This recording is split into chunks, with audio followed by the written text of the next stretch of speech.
नमस्कार, मी सुवर्णा जोशी. बुलेटिन मध्ये स्वागत. पुण्यातून सुरुवातीला बातमी बघणार आहोत. पुण्यामध्ये कोथरूड भागात दारुड्यांची मुजोरी समोर आली आहे.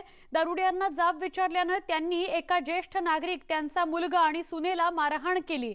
यावेळी घटनास्थळावरून कोथरूडच्या माजी आमदार आणि भाजप नेत्या जात होत्या.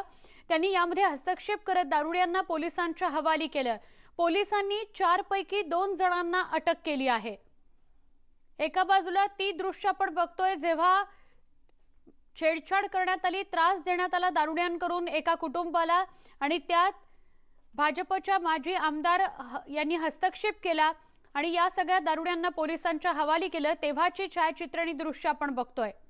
मेधा कुलकर्णी आपल्याला दृश्यांमध्ये दिसतात. भाजपच्या नेत्या ज्यांनी हस्तक्षेप केला, पोलिसांना बोलावलं आणि दारुड्यांना अटक करायला लावली. 2 जण फरार झालेले, 2 जणांना अटक करण्यात आलेली आहे. पण या दारुड्यांनी केलेला धुमाकूळ आणि त्याची व्हिज्युअल्स, त्याची व्हिडिओ क्लिप आपण एका बाजूला बघतोय.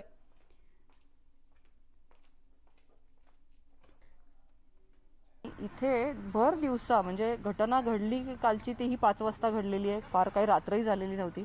5 वाजता दारू पीत बसले होते आणि असं दिवसभर चाललेलं असतं. अर्वाच्य बोलत असतात आणि काही धरबंद नाही. इथे बाटल्यांचे खच पडलेले असतात आणि कोणी हटकलं तर त्याची जीवाची काही खैर नाही, अशी परिस्थिती असते. त्याच्यामुळे मला काळजी आहे इथल्या सगळ्या ज्येष्ठ नागरिकांची. माझ्यावर अटॅक झाला ह्याचं मला काही चिंता नाही, किंवा मी काय किंवा इतर कोणी काय, सगळ्यांचा जीव सारखाच आहे. त्याच्यावर मी काय वेगळी कोणी नाही.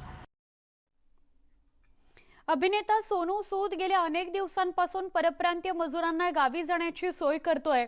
याचे अनेक फोटो आणि व्हिडिओज सोशल मीडियावर व्हायरल झाले. त्याची खूप चर्चा झाली, त्याच्या नावाची खूप प्रसिद्धी झाली.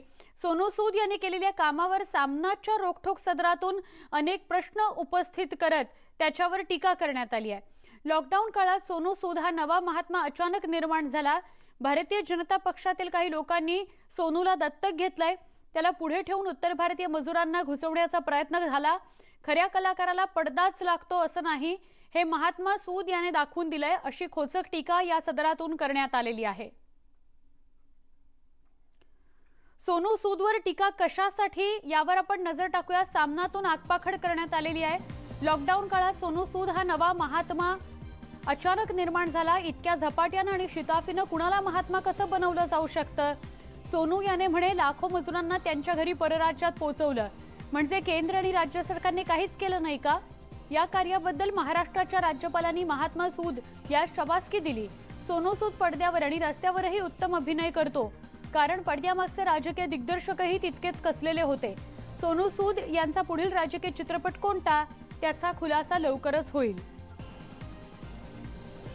सामनामध्ये अशा प्रकारे वक्तव्य करत किंवा अशा प्रकारे लिखाण करत आगपाखड सोनू सूदवर करण्यात आली. सोनू सूदच्या माध्यमातून जे कोणी राजकारण करतायत त्यांच्यावरही टीका करण्यात आली आहे. महाराष्ट्र, उत्तर प्रदेश, छत्तीसगडसह अनेक राज्य जुलैमध्ये शाळा उघडण्यास तयार नाही आहेत. कोरोनाचा वाढता धोका आणि अनेक शाळांना क्वारंटाईन सेंटरमध्ये बदलण्यात आलंय. त्यामुळे सध्या शाळा सुरू करणं शक्य नाही. अनेक राज्य केंद्राच्या गाईडलाईनची वाट बघतायत.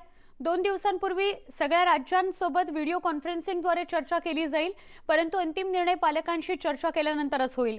सध्या ऑनलाईन आणि डिस्टन्स या एज्युकेशनला प्राधान्य देण्यावर शाळा भर देते. महाराष्ट्रात इंटरनेट नसलेल्या भागात शाळा उघडणार आहे. इतर ठिकाणी ऑनलाईन शिक्षणाला प्राधान्य दिलं जाणार आहे.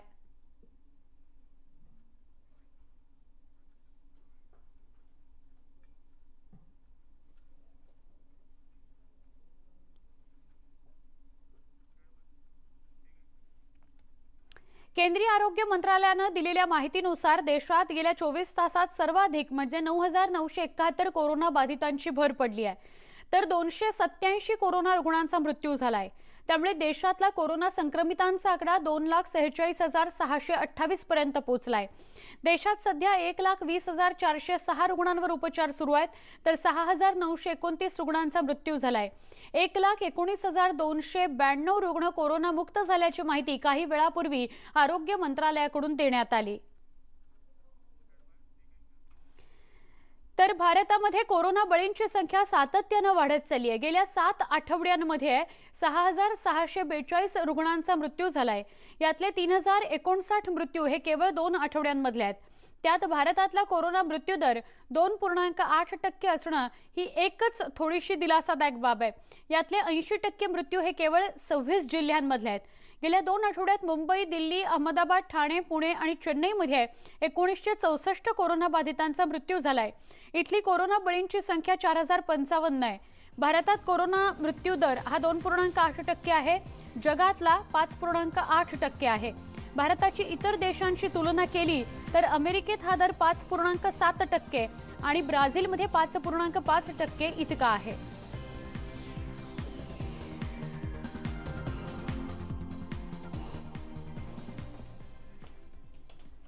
मिशन बिगिन अगेनच्या 3ऱ्या टप्प्याला उद्यापासून सुरुवात होतीये। सगळ्या खासगी कार्यालय 10% मनुष्यबळासह सुरू करण्यास मुभा देण्यात आलेली आहे। तसंच महामंडळांकडून अत्यावश्यक अतिरिक्त 250 फेऱ्या चालवण्यात येणार आहेत। यामध्ये मुंबई महानगर क्षेत्रातही एसटी धावतील। बेस्ट उपक्रमाने दिलेल्या माहितीनुसार बसमधील प्रत्येक आसनावर एकाच प्रवाशाला बसण्याची परवानगी असेल, तर 5 प्रवासी उभ्याने प्रवास करू शकतील।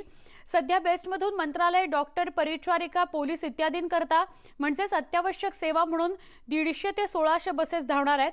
मात्र सोमवारपासून सेवा सुरू करताना हीच संख्या सुरुवातीला 2300 पर्यंत आणि त्यानंतर हळूहळू 3500 पर्यंत नेण्याचा प्रयत्न बेस्ट उपक्रमाचा असणार आहे।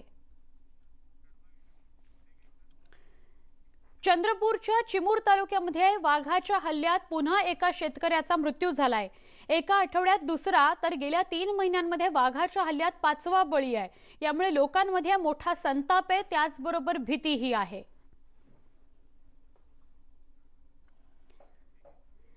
निसर्ग चक्रीवादळामुळे येवल्यात झालेल्या नुकसानग्रस्त भागाला दिंडोरीच्या भाजप खासदार डॉक्टर भारती पवार यांनी भेट देऊन पाहणी केली।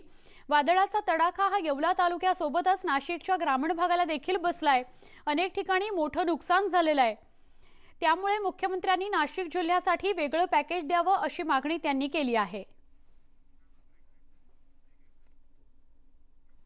बुलेटिनमध्ये एक छोटासा ब्रेक घेऊया। ताज्या घडामोडींसाठी काही क्षणात पुन्हा भेटूया। पहा फक्त न्यूज 18 लोकमत।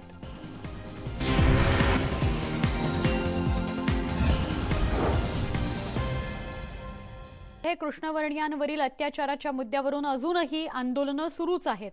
व्हाईट हाऊस बाहेर शनिवारीही हजारो आंदोलकांनी शांततापूर्ण का होईना पण निदर्शनं केली। त्यातच वॉशिंग्टन डीसीचे महापौर मुरिएल बाउजर यांनी एक कल्पक गोष्ट केली। व्हाईट हाऊसला जाणारा जो रस्ता आहे त्या रस्त्याचं नाव बदलून त्यांनी ब्लॅक लिव्हज मॅटर प्लाझा असं केलं। तर अमेरिकेच्या पूर्वी किनाऱ्यावरील न्यूयॉर्कमध्येही शनिवारी निदर्शनं झाली। यामध्ये मोठ्या प्रमाणात ट्रम्प विरोधी घोषणा दिल्या गेल्या।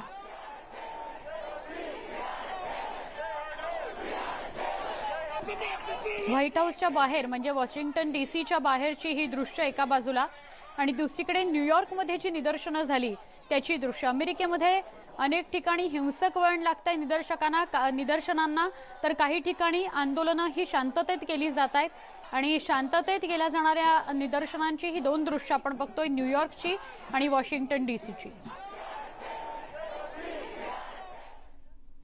बातमी अमेरिकेतली। जॉन हॉपकिन्स युनिव्हर्सिटीने दिलेल्या माहितीनुसार अमेरिकेत गेल्या 24 तासात 749 कोरोना बाधितांचा मृत्यू झालाय। त्यामुळे अमेरिकेतल्या कोरोना बळींची संख्या 1,09,791 झाली आहे।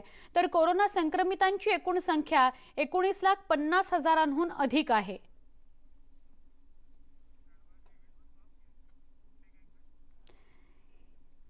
इटली आता कोरोनाच्या धक्क्यातून सावरू लागली आहे। तिथलं पर्यटन पुन्हा सुरू करण्यात आलंय। परिणामी जगप्रसिद्ध व्हेनिस शहर पर्यटकांनी आता गजबजू लागलेलं आहे।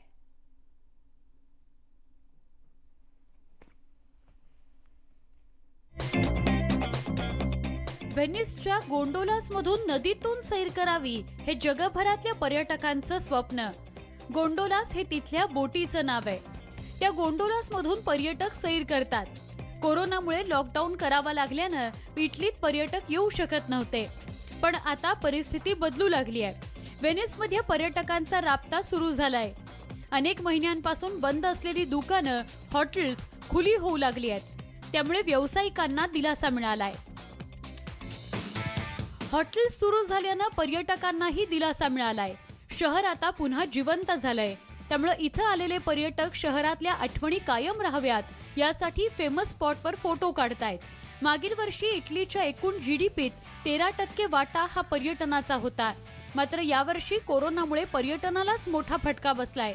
पण आता लवकरच सगळं आधीसारखं होईल अशी सगळ्यांना आशा आहे. Bureau report, news 18 Lokmat. भारतानं सीमेवर चीनला चांगलीच मात दिली आहे. सीमा भागात रस्त्यांचं जाळं वाढवून भारतानं चांगलाच वचक निर्माण केलाय. रस्त्यांमुळे वेळेत मदत पोहोचवणं शक्य होत आहे.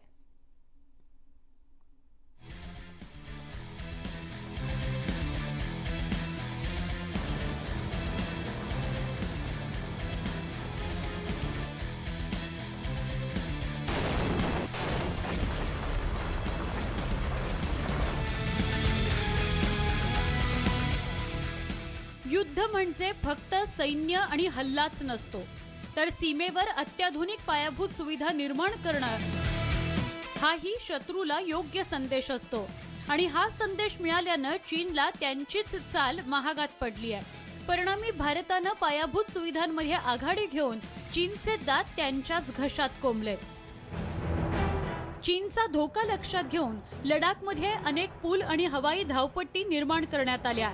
बॉर्डर रोड्स ऑर्गनायझेशननं केलेल्या निर्माणामुळे भारतीय सैन्य कधीही चीनच्या छाताडावर चढाई करण्यास सिद्ध झालंय. भारत चीनच्या सीमा क्षेत्रात 73 मार्ग येतात. त्यातील 12 मार्गांवर केंद्रीय लोकनिर्माण विभाग काम करतंय. 61 मार्गांवर बीआरओ कडून मार्ग निर्माण सुरू आहे. बीआरओच्या कार्यक्षेत्रात 3300 किलोमीटरचा मार्ग आहे. बीआरओनं 2400 किलोमीटरचा मार्ग तयार केलाय. राहिलेल्या 900 पैकी 870 किलोमीटर मार्ग प्रवासायोग्य तयार करण्यात आलाय. उर्वरित कार्य पुढील 2 वर्षात पूर्ण करण्याचं उद्दिष्ट ठेवण्यात आलंय. चाइना और भारत के जो बॉर्डर एरियाज पे अगर संबंधों को हमें बेहतर करना है तो भारत को भी अपना रोड कंस्ट्रक्शन एक्टिविटीज़ को बढ़ाना होगा. और इसको डोकलाम के बाद से गंभीरता से रियलाइज़ किया गया और तभी से ये कार्य बहुत तेज़ी से आगे बढ़ रहा है. और चाइना वर्तमान समय में भारत के द्वारा इसी तरह की रोड कंस्ट्रक्शन की जो एक्टिविटीज़ है उसको लेकर के चाइना के अंदर एक खींच है. चाइना इससे एक दबाव महसूस करता है. उत्तराखंडच्या पिथोरागडहून लिपुलेख पर्यंत जाणारा 80 किलोमीटरचा मार्ग याच कार्याचा परिणाम आहे. तिथल्या सीमेवर भारतीय सैन्य कमी वेळात पोहोचणं शक्य झालंय. तर LAC वरही रस्त्यांचं जाळं विणण्यात आलंय. लडाखच्या DBO मध्ये 255 किलोमीटरचा मार्ग तयार करण्यात आलाय. LAC वर हा मार्ग महत्वाचा आहे. लेह काराकोरम मार्ग 2019 मध्ये तयार करण्यात आला. दरबुक शियोक ते DBO पर्यंत 37 पूल बांधण्यात आले. त्यातल्या KM-130 पुलाच्या तंत्रज्ञानाची कॉपी चीननं केली होती. भारत के जो शायोक रिवर वैली को दौलत बेग ओल्डी से जोड़ती है और ये भारत की जो सुरक्षा की जो तैयारियां हैं जो सीमा पे उसको और किसी भी वॉर की सिचुएशन में या किसी भी आपातकाल की स्थिति में भारत की जो सैनिक सप्लाई है उसको सुनिश्चित करने में बेहद महत्वपूर्ण भूमिका निभाती है. 1962 मधल्या युद्धातल्या पराभवानंतर भारतानं धडा घेतला. रस्ते पूल यांचा निर्माण करण्यासोबतच एअरफोर्ससाठी LAC मध्ये हवाई धावपट्ट्या मोठ्या प्रमाणात निर्माण करण्यात आल्या. लडाखसह अरुणाचल प्रदेशमध्ये 7 धावपट्ट्या तयार करण्यात आल्या.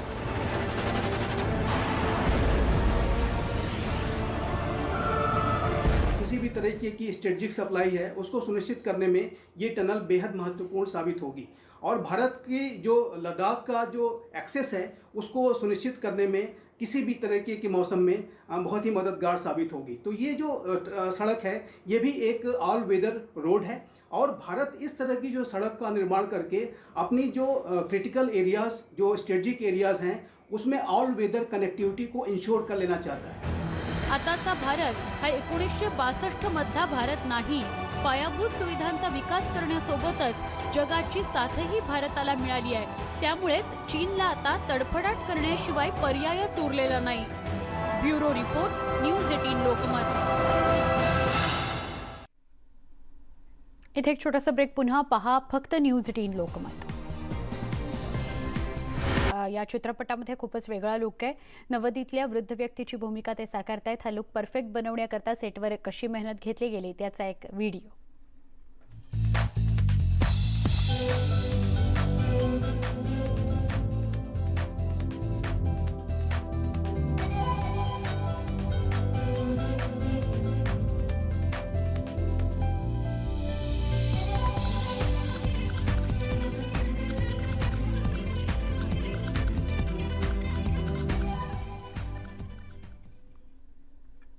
तर जर्मनीतल्या 2 पांडांचा व्हिडिओ जगभर व्हायरल होतोय.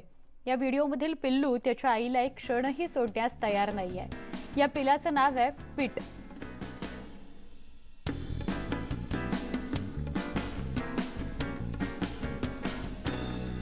बर्लिन झू मधला हा व्हिडिओ आहे.